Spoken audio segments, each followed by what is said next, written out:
તમે જોઈ શકો છો કે ચેલા બે વિસ્તાર જે ખોડિયારનગર વિસ્તાર જેને કહેવામાં આવે, જે ચેલા ગામની અંદરના સર્વે નંબરમાં બિનખેતી થયેલો વિસ્તાર ખોડિયારનગર.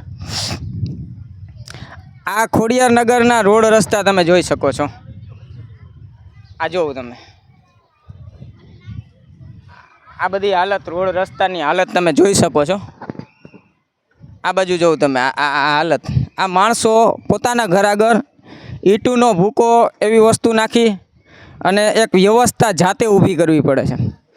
ખરેખર આટલા ગ્રાન્ટોના કૌભાંડ થતા હોય, પુલિયા તૂટતા હોય, આવી બધી વસ્તુઓ થતી હોય. અમારે ગયા વર્ષે ફિનાઇલ પીને આંદોલન કરવા પડ્યા હોય, છતાંય આ વસ્તુ ક્યાંય તમને આમાં એક વર્ષ સરકારશ્રીએ માંગેલા વર્ષના ટાઈમ પીરિયડ મુજબ આ વિસ્તાર આખો મેં વિસ્તાર માટે થઈ, ખોડિયાર 2 વિસ્તાર, ચેલા 2 વિસ્તાર, ગોકુલધામ સોસાયટી, વાસળાડેરા વિસ્તાર, સમગ્ર વિસ્તાર માટે થઈને ગયા વર્ષે આંદોલન કરેલું હતું. લગભગ 18 વિડીયો વાયરલ થયા હશે. ઘણા બધા ન્યૂઝ ચેનલોએ અને ટાઈમ્સ ઓફ ઇન્ડિયામાં પણ આવેલું હતું. છતાંય આની હાલત એવી ને એવી છે. તમે અંડરગ્રાઉન્ડ ગટર જોવા નથી મળતી. ત્યારે આમાંય પણ એવો જ જવાબ છે. આમાંય પણ મારા મિત્ર જે કાપડીભાઈને અમે સાથે જે અરજીઓ કરીએ છીએ એમાં એવો જ જવાબ આપે છે કે બિલ્ડરે કરવાનું હોય. તો આ બધી સોસાયટીઓ 2010 પહેલાંને બિનખેતીઓ છે. તો હવે જો બિલ્ડર આ નહીં કરે, 2010 પહેલાંનું રેરામાં ન આવતું હોય, તો સરકારશ્રી ક્યાંક ને ક્યાંક આ રોડ રસ્તા, આ ગટર, આ અંડરગ્રાઉન્ડ ગટર, આ પાણીની પાઇપલાઇનો અને કોઈને ચોખ્ખું પાણી આવતું નથી. અને કોઈ પણ માણસોને આપણે જ્યારે વાત કરીએ ત્યારે આ દાદાગીરી ભર્યા લોકો એને ધમકાવે બિચારાઓને. ક્યાંય પણ આ લોકો, ક્યાંય તમે મીડિયામાં આવે ને, તમે એને બોલાવડાવો ને તો બીજે દીએ એના ઘરે પહોંચી ગયા હોય એટલી દાદાગીરી, એટલી દાદાગીરીમાં ને ધમકાવે. જોકે અમારા ઘરે તો પગ ન ચડે, નહીંતર પાછો ક્યાંય ચડવા જેવો ન રાખીએ, એવો કાયદાકીય લડત કરીએ અમે. પણ આ બિચારા જે માણસો કાયદો ને વ્યવસ્થા નથી જાણતા, કે ખરેખર એ લોકો સવારથી સાંજ સુધી કેટલો ટેક્સ ભરે છે ને, એ ટેક્સ પોતે કઈ રીતે ભરપાઈ કરે છે ને, અને એની ગ્રાન્ટ બને છે ને, આ લોકોને માહિતગાર નથી. ત્યારે આવી પરિસ્થિતિઓમાં આ ચોમાહામાં નહીં, વિપુલ ભાંભી તમને ચેલેન્જ આપે છે કે અમારા વિસ્તારમાં છેલ્લા 2 વિસ્તાર જેટલી બિનખેતી છે એમાં તમારે વરસાદ વહી ગયા પછી ઉનાળાના માહોલમાં પણ આ રોડની હાલત આ જ છે. જે તમે જોવ છો એ બધી જગ્યાએ એક સિંગલ તમને રોડ જોવા ન મળે, એક રસ્તો ક્યાંય પણ બની ગયેલો જોવા ન મળે, ગટરની વ્યવસ્થા નથી. અને આ વિસ્તાર છે તમે જોવો છો, આ ટેનામેન્ટ છે, આ ખરીદેલા મકાન છે. આ જેમ તેમ કરી અને પૈસા ભેગા કરીને એક ડાઉન પેમેન્ટ ભર્યું હોય, જેમ તેમ કરીને મહિને હપ્તા ભરે છે આ લોકો. આ બધી જગ્યાએ તમે જોઈ શકો છો કે ગલીમાં ક્યાંય તમને ચોખ્ખા રોડ જોવા નહીં મળે. જ્યાં પણ જાશો અહીંયા આ ક્યાંય પણ આ જ રીતે હાલવાનું રહે. આમાં રાતે કદાચ બૈરાઓને આપણે હોસ્પિટલ લઈ જવું હોય ને તો પરિસ્થિતિ ખરેખર ગંભીર થાય. પણ આ તાનાશાહી, આ ગુંડાશાહી સરપંચો આ વિકાસ કોઈ કરતા નથી. પણ સરપંચ વિશે તમે ઉપલી કક્ષાએ જાઓ તો તાલુકા વિકાસ અધિકારી તમને મન ફાવે એવો ગુમરાહ જવાબ આપે. તાલુકા વિકાસ અધિકારી તમારી અરજી પંચાયતને મોકલે અને તલાટી મંત્રી તેમના ટેબલે બેઠા બેઠા રોજકામ કરી નાખે અને પંચ રોજકામમાં એવા જવાબ આપે કે વ્યક્તિ ક્યાં જીવતો જ ના હોય એવા લોકોને પંચો રોજકામમાં કહે કે તમારા વિસ્તારના લોકોની અમે સાઇન લેવા ગયા હતા, ત્યાં તો સરસ મજાના રોડ છે, રસ્તા છે, ગાર્ડન છે. આમાં તમને ક્યાંય સુવિધા દેખાય છે? આ ક્યાંય સુવિધા દેખાય છે ક્યાંય? ભાઈ આ ગલીમાં ક્યાંય તમને કોઈ પ્રકારની સુવિધા દેખાય છે? આ બાજુ આ લાઇટ દિવસમાં છે ને, દિવસમાં 4 વખત તો લાઇટ કલાક જાય છે. અને આ બધા લોકો કોઈ હાઈફાઈ નથી, પણ જેમ તેમ 1-2 લાખ રૂપિયા ડાઉન પેમેન્ટ ભરીને મકાન લીધેલા વ્યક્તિઓ છે અને હપ્તાઓ ભરે છે. અને ઘરના 5 સભ્યો હોય ને તો 5 કામે ગયા હોય ને ત્યારે આ વસ્તુ એને હપ્તો ભરાય છે મહિને 10-12 હજાર રૂપિયાનો મકાનનો. તો લીગલ સોસાયટી છે, દસ્તાવેજીય સોસાયટીમાં જો આ લોકો કામ ન કરે તો શું દબાણ કરીને ફગોવી જ કાઢવાનું? તો આ વિકાસ, આવા વસ્તુનો વિકાસ નહીં થાય તો ક્યાં થશે? અમે કોઈના વિરોધી નથી, પણ આજે દેશના વડાપ્રધાન જો 85 વર્ષે આટલી 24 કલાક મહેનત કરતા હોય તો આ ધારાસભ્યો અને આ સાંસદો, આ સરપંચો કરે છે શું? આ જિલ્લા પ્રમુખ બેઠેલા, તાલુકા પ્રમુખમાં બેઠેલા વ્યક્તિઓ શું પોતાના ઘર જ ભરે છે? શું થારને ઓડિયો જ લે છે?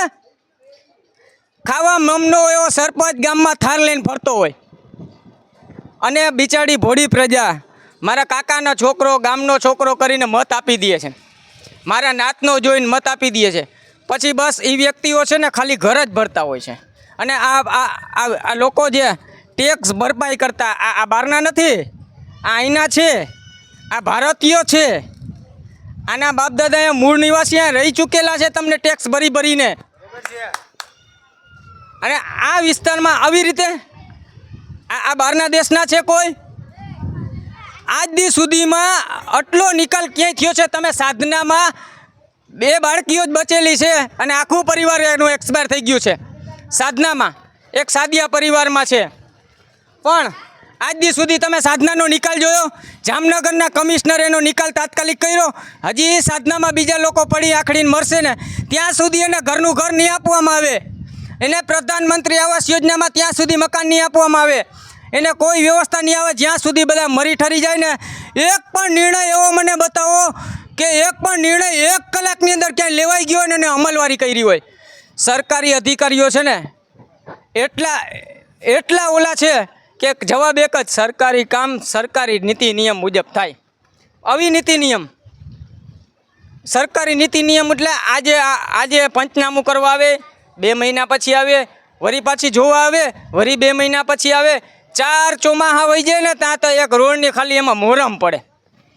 અને દર વખતે આ ચેલા 2 વિસ્તાર અને ચેલા ગામમાં તો એક જ વાત છે, જ્યારે ચૂંટણી આવે, જ્યારે ઉમેદવાર આવે ત્યારે લોકોને ભોળવવા માટે એક જ કામ કરે, શું?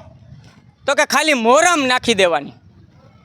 અને ભજીયા બિચારાઓ લોકો અમુક હોય એ ખાવાય ન માંગતા હોય, પણ આ મજબૂરીમાં કે આવા ગુંડાઓની સામે આપણે ક્યાં થવું એમ. આ બેન જો કંઈક કહેવા માંગે છે. બેન, 2 શબ્દ.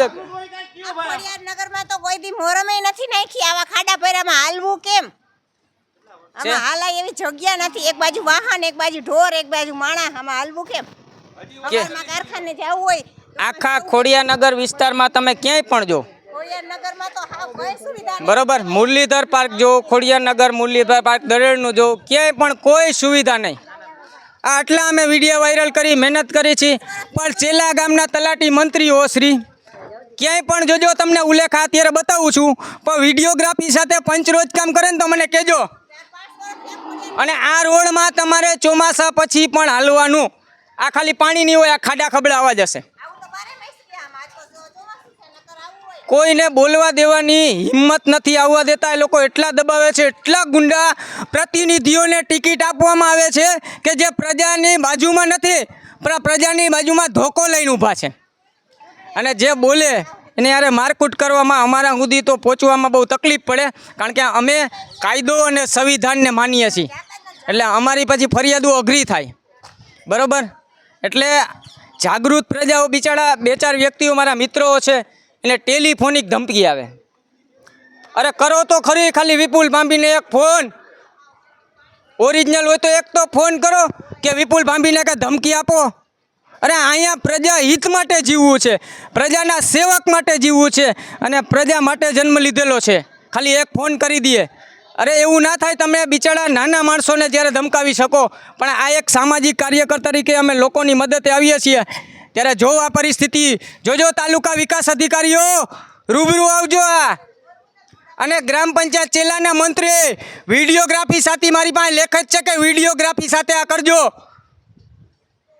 એકદમ લોકો એક આવકનો દાખલો કાઢવા જવું હોય ચેલા પંચાયતમાં તો એટલા બધા ધમકાવવામાં આવે છે. અહીંયા સામાન્ય દાખલો કાઢવામાં 500 કાગળિયા માંગવામાં આવે છે, મનફાવે એવા વર્તનો કરવામાં આવે છે. અને ચેલા પંચાયતના તલાટી મંત્રી તો મનફાવે એવા જવાબ આપે છે કે 2009 ને 10નો જન્મનો દાખલો કાઢી દેવા માટે અમારી પાસે રજિસ્ટર નિભાવેલા નથી. તો 9 ને 10 તો હમણાં જ ગયેલું છે. 9-10નું રજિસ્ટર એની પાસેથી ખોવાઈ ગયું છે. જન્મના દાખલાના એવા જવાબો અરજદારોને આપે છે, મારી પાસે છે, અને એની લેખિત અરજી અમે કલેક્ટરોમાં કરેલી છે. પણ અરજી એટલે શું? કલેક્ટર શું એના ટેબલેથી તોડી નાખી દે છે? ટીડીઓ શું એના ટેબલેથી તોડી નાખી દે છે? જિલ્લા વિકાસ અધિકારી શું એના ટેબલેથી તોડી નાખી દે છે? કોઈ જવાબ જ નહીં. આવી હાલત આ છેલ્લા 2 વિસ્તાર અને દરેડ વિસ્તારની છે. તો સાહેબો હવે જોજો, અને આન્યા પછી અમે ભવિષ્યમાં એક ઉગ્ર આંદોલન કરવું પડે નહીં, એનું જરાક ધ્યાન રાખજો.